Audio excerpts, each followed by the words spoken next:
right, let's jump right in. Today we're going deep on esports. Esports. You know it. Now, you're already interested, so we're skipping Esports 101.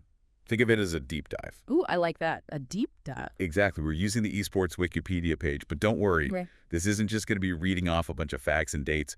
We're going to dig into the good stuff, the why, not just the what. The stories behind the screen. You got it. So let's get right to it. The big question everyone's asking, is esports really a sport?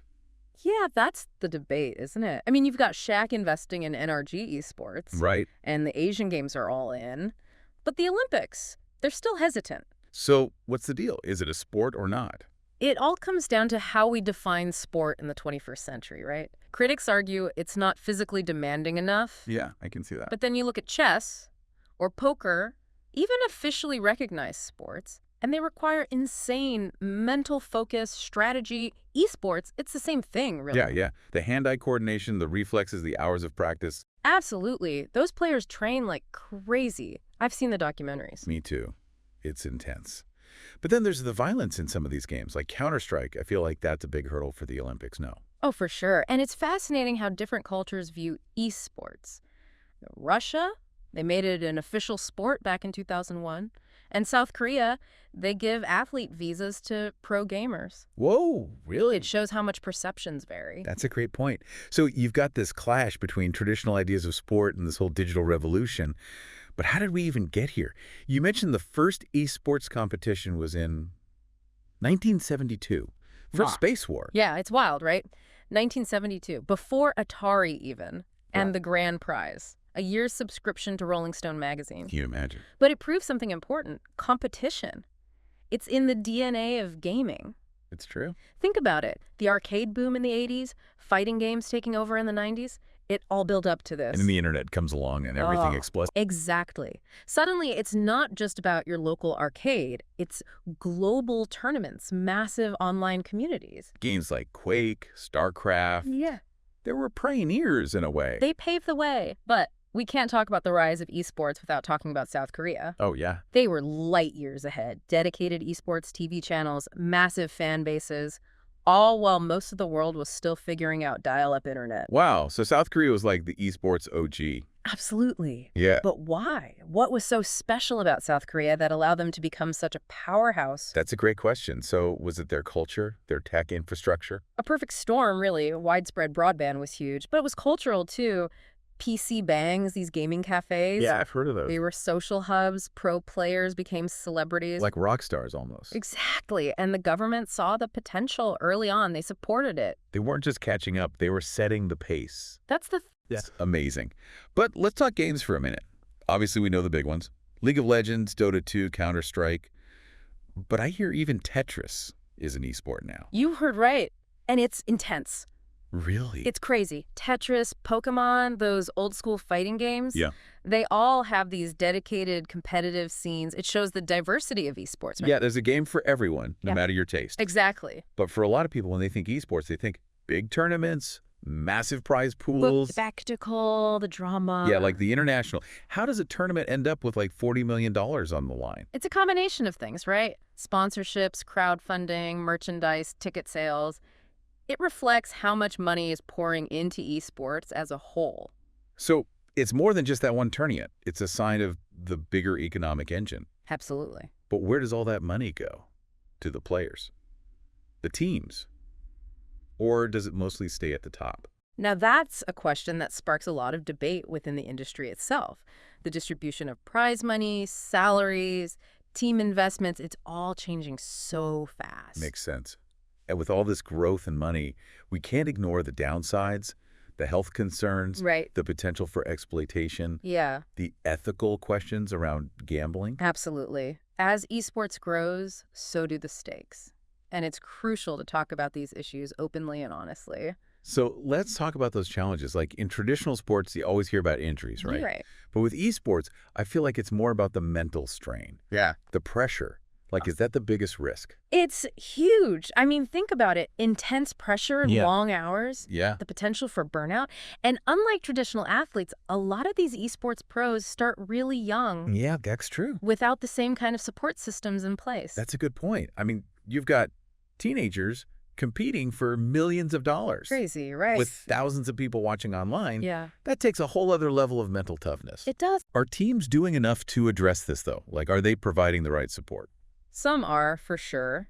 They're hiring sports psychologists, Oh, wow. implementing stricter training schedules to prevent burnout. That's good. But it's not consistent across the board, you know? Yeah. But there is a growing awareness, which is positive. Yeah, that's good to hear. We're seeing more open conversations about player well-being, mental health. Okay, so progress is being made. Definitely. But what about the other ethical issues? Like, you hear about doping in esports. Yeah. Is that actually a thing? Oh, it's real. And it's more complicated than you might think. We're not talking about, like, steroids or anything. Right. It's more about substances that enhance focus and reaction time. Oh, okay. Adderall, Ritalin, things like that. Interesting. So it's not just physical, it's cognitive enhancement. Yeah, exactly. It's a reflection of how competitive it is. Yeah, that makes sense. It kind of blurs the lines even further between esports and traditional sports. Right. But then there's the argument that using those substances is unfair. Sure. But isn't that just part of the game at this point? That's the debate. Some people say it's no different than athletes using caffeine or other supplements. Others argue it creates an uneven playing field, especially when you consider access and potential health risks. Yeah, good point. It's tricky. For sure. And then there's the whole issue of match fixing and gambling. I mean, that's a problem in any Y sport, right? Of course. But it seems like with esports being online, it could be even harder to control. You're right. The digital nature of esports presents unique challenges. It's easier to hide things, harder to regulate. Yeah. And with so much money flowing in, Right. the temptation to cheat is definitely there. And it's not just about the players either. Yeah. You've got fans betting on matches, some of them underage, probably. Absolutely. It's a whole other can of worms. It is. The laws around esports gambling are still evolving. Yeah. Some regions are cracking down, but it's a constant battle. Sounds like esports is going through some serious growing pains. You could say that. All this money, this rapid growth. Yeah. It's like the Wild West out there. But even with all these challenges, Right. you can't deny the impact it's having. Oh, absolutely. Esports is a cultural force. It's influencing fashion, music, how we consume entertainment. It's true. I see esports references everywhere. My nephews are obsessed. It's kind of cool how it's bridging generations, too. You think so? Yeah. Like you've got parents bonding with your kids over Fortnite. Oh, yeah. Grandparents watching their grandkids compete in League of Legends tournaments. That's awesome. It speaks to the universal appeal of competition, right? It does. Striving for excellence, even if it's in a virtual world. Exactly. And beyond the cultural impact, there's the economic side. Right. You mentioned it's a multi-billion-dollar industry. It is. Bigger than some countries. What does that mean for someone who's not a pro gamer? What are the opportunities out there? Job creation on a massive scale. Marketing, event management, game development, streaming, content creation, it's a huge industry. So even if you can't pull off a pentakill in League of Legends, Yeah. there's still a way to get involved. Absolutely. And that's what's so exciting about it. Yeah. It's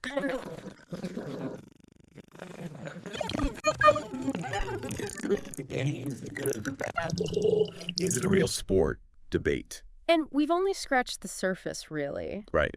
But after this deep dive, I hope you left with one key takeaway. And what's that? That esports, for all its complexity and challenges, is ultimately about human connection. It's about passion, dedication, community, and the shared thrill of pushing boundaries. Well said. Okay, so we've laid the foundation. We have. Now let's look ahead. What's next for this crazy, ever-changing world? What does the future hold for esports? All right, so we've explored the past and present of esports, but what about the future? What's on the horizon that has you, like, really excited as an expert? Ooh, that's the big question. Predicting the future of esports. It's tough, honestly. Always changing, you know. Yeah. But there are some trends I'm really watching, like mobile esports. It's exploding right now. Mobile esports? Wait, you mean like Candy Crush tournaments? Think bigger. PUBG Mobile, Call of Duty, mobile. These games have massive audiences already. Dedicated pro leagues, the whole deal. Mobile gaming, it's so accessible, you know. Almost everyone has a smartphone. Yeah, that's true. So imagine, right, someday, a packed stadium watching the Mobile Esports World Championship. Whoa, okay. Never thought about it like that. And it's not just the drones that are already popular. Oh, yeah? Developers are making new mobile games specifically for competition. Yeah. Built-in spectator features, the whole 9 yards. So you're saying, like, I could be watching a high-stakes Clash Royale match on my phone on my way home from work. Exactly. Okay, I'm seeing it now. Yeah. But it's not just the accessibility, is it? The tech itself is getting better so fast, too. Yeah. Right. Better phones, faster networks, it all adds up to a smoother, more immersive experience. Yeah. And as the tech keeps advancing, the lines between console, PC, and mobile gaming, they're going to get even blurrier. So someone could be dominating a major tournament using just their phone. It's possible. That's wild. Yeah. What else should we be keeping an eye on? Any other big trends? Well, you can't talk about the future of gaming without mentioning the metaverse. Ah, yes, the metaverse. It's still early, right? But the potential for esports in those virtual worlds, huge. In what way? Think about it. Immersive, interactive experiences where the audience isn't just watching, they're part of the action. Whoa, that's next level. Right. It's like science fiction, but it makes sense. Yeah, esports is all about pushing boundaries, so the metaverse is kind of the perfect playground. Exactly. And it's not just about the tech, either. Oh, right. Esports is evolving socially, too. In what sense? There's a bigger push for diversity and inclusion, creating more opportunities for gamers from all backgrounds. That's awesome. Yeah. So, mobile gaming exploding, the metaverse on the rise, a focus on inclusivity. Yep. Sounds like the future of esports is pretty bright. It is. And that's what's so cool about it. Yeah. Always changing, always exceeding expectations. The possibilities are endless, really. So, to our listener who's been with us on this deep dive, Yeah. we've just scratched the surface, but hopefully you've got a better sense of this incredible world. That's the goal. Remember, esports is way more than just games, right? It really is. It's cultural, it's economic, it's about human ingenuity and the drive to compete.